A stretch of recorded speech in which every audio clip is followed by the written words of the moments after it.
साडियो मां तव्हांखे तारीफ़ कराईंदमि माइक जो। ही बोया कंपनी जी आहे। हिन जो नालो आहे बाय M1।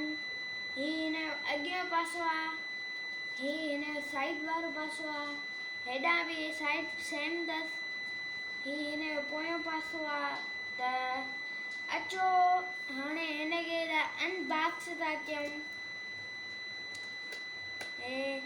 हिनखे अनबॉक्स कयोसीं त हिन मां फस्ट में निकिरे थी हीअ डायरी जंहिंमें लिखियल आहे, इन जे बारे में लिखियल आहे, इंग्लिश में बि लिखियल आहे ऐं इंग्लिश में लिखियल आहे।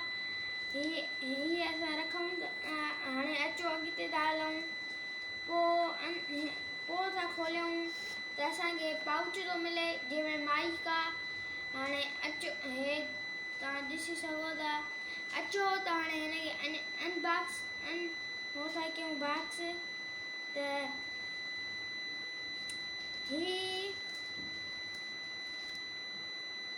ही असांजी माइक आहे।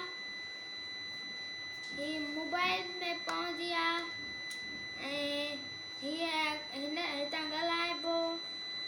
ऐं अचो मां तव्हांखे मोबाइल में विझी थो ॾेखारियां त हीअ कीअं विझबी आहे।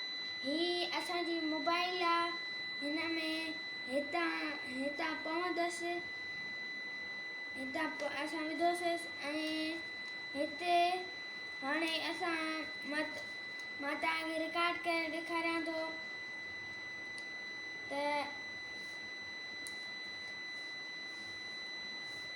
हे तव्हां ॾिसो। हाणे आवाज़ था चेक कयूं त कीअं थींदो।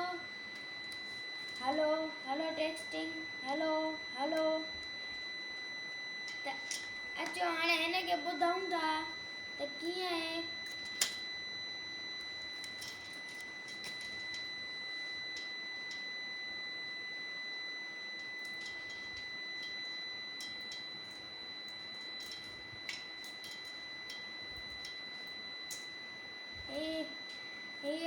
ही असांजी माइक हुई ऐं हिन जे हेॾां हिन में आहे हिकु माइक बि आहे।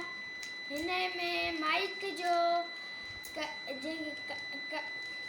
हिते जेको हिते लॻंदो आहे उहो हिते माइक जे हिते लॻंदो आहे उहो बि अथसि ऐं हो बि अथसि जेको हुन में लाउड में या कंहिं शइ में लॻे उहो बि अथसि।